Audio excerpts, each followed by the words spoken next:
এই এক জোড়া গামবুটকে কেটে দুই জোড়া জুতা বানাতে পারবেন? আমি জানি কথাটা শুনে পাগলের প্রলাপ মনে হতে পারে, কারণ এক জোড়া গামবুটকে কেটে ছুটে হয়তো এক জোড়া স্যান্ডেল বানানো যেতে পারে, কিন্তু এক জোড়া গামবুটকে কেটে দুই জোড়া জুতা বানানো এ তো একেবারে অকল্পনীয়।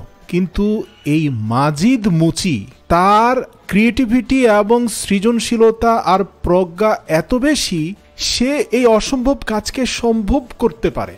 দেখতে পাচ্ছেন শুরুতেই লম্বা গামবোটের নিম্ন অংশে একটা কালো রঙের সাইন পেন দিয়ে দাগ কেটে ধারালো ব্লেড দিয়ে কেটে দুটি প্রান্ত আলাদা করে ফেললো। কাটার পরে উপরি অংশকে সরিয়ে ফেলার পরে এখন কিন্তু এটাকে চপলের মতো দেখাচ্ছে, মানে গামবোটটা একটা চপলে রূপান্তরিত হয়ে গেছে। কিন্তু প্রশ্ন হচ্ছে, এক জোড়া চপল তো এক জোড়া জুতা হিসেবেই ধরা যায়, কিন্তু কথা ছিল দুই জোড়া জুতা বানাবে, তাহলে সেটা কি করে সম্ভব? আসুন এবার মাজিদের খেলা দেখুন। চপলটাকে সুন্দর করে স্মুথলি কেটে সেটাকে ব্যবহার উপযোগী করে ফেললো। এখন কিন্তু বর্ষার সিজনে এই চপল পরে খুব সুন্দরে হাঁটা যাবে। গামবোট লিক হয়ে গেলে আপনারা চাইলে কিন্তু সেই গামবোটকে কেটে এরকম চপল বানিয়েও আরো দীর্ঘদিন ব্যবহার করতে পারেন। তো এবার আসুন, উপরের যে প্লাস্টিকের শীটটা রয়েছে সেটার এক প্রান্তকে কেটে এটাকে সমান্তরাল করা হলো। তারপরে তার হাতে থাকা নির্দিষ্ট শেপের একটা কাঠের ডিভাইস দিয়ে কায়দা করে সাইন পেন দিয়ে নির্দিষ্ট মাপ নিয়ে নিল। সে এমনভাবে জিনিসগুলোকে কাটছে যেন অতিরিক্ত কোনো অংশ নষ্ট না হয়। এখন দেখুন, এই যে দুটি ভিন্ন ভিন্ন সাইজের প্লাস্টিকের টুকরো নির্দিষ্ট পরিমাপে কাটা হলো, যার নিম্ন অংশে বাটাল দিয়ে দুটি সুন্দর দাগ কেটে দেওয়া হলো, এবং এই দাগ থেকে সৃষ্টি হওয়া একটা হুকের সাথে অন্য আরেকটি প্লাস্টিকের টুকরোকে ভেতরে ঢুকিয়ে তার অগ্রভাগে একটা লৌহদণ্ড এবং হাতুড়ির সাহায্যে দুটি ছিদ্র করা হলো। যে ছিদ্র পথ দিয়ে দুটি হুক দিয়ে সেটাকে অ্যাডজাস্ট করে দেওয়া হলো। দেখতেই পাচ্ছেন জিনিসটা কতটা সুন্দর হয়েছে। হয়তো অনেকেরই মাথায় ধরছে না, বুঝতে পারলাম এত কিছু করলো, এটা দিয়ে হবেটা কি? পরবর্তী গামবোটের শীটের দিকে লক্ষ্য করুন এবং এটা কাটার পরে কি হয় সেই দিকে নজর রাখুন, আপনি বুঝে যাবেন সে কি করতে যাচ্ছে। তো গামবোটের অন্য প্রান্তে কিন্তু সে একই মাপে কাটেনি, এবার সে একটা জুতার মাপে প্লাস্টিকটাকে কাটলো এবং এমন ভাবে কাটলো দুটি প্রান্ত থেকে যেন দেখতে দুটি একই রকম দেখায়। এরপরে কাটছাট করে সেটাকে যতটা সম্ভব ছোট করা হলো। পরবর্তী ধাপে আমরা দেখতে পেলাম যে একটা রঙের ব্রাশের অগ্রভাগটাকে একটু কেটে সেখানে বেশ উন্নত মানের শু রিপেয়ারিং আঠা দিয়ে সেটাকে আঠাযুক্ত করে দেওয়া হলো।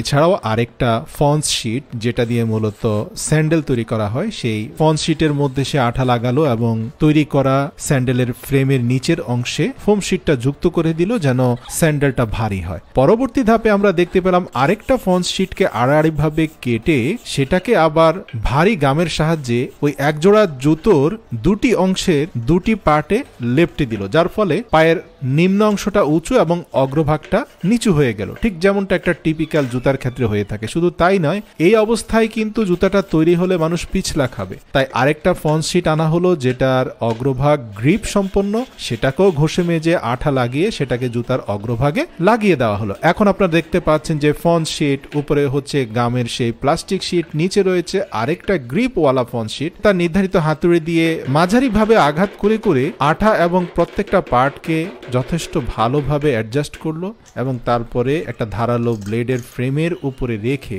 কত চমৎকার ভাবে নির্ধারিত শেপে পুরো জয়নিং জুতোটাকে কেটে নির্দিষ্ট সাইজে নিয়ে আসলো। প্রিয় দর্শক, তার কাটিং স্কিলটা দেখুন। ঠিক যেখানে যেখানে সাইন পেনের রং গিয়েছে তার কাটিংটা এক্স্যাক্টলি সেভাবে গিয়েছে, মনে হচ্ছে যেন একটা রোবট এই কাটিংটা করছে। সবসময় বেশি উপার্জন কোথায় সেখানে কাজ করতে চাই এমন ধারণা বাদ দিয়ে দিন, বরং আপনার ভেতরকে জিজ্ঞেস করুন সে কোন কাজটাকে ভালোবাসে। বিশ্বাস করুন, সেটা যদি মুচিও হয় আপনি মাজিদের মতো হয়ে যাবেন যে 5 থেকে 7 লাখ টাকা মাসে উপার্জন করে। ভাবতে পারেন কিভাবে?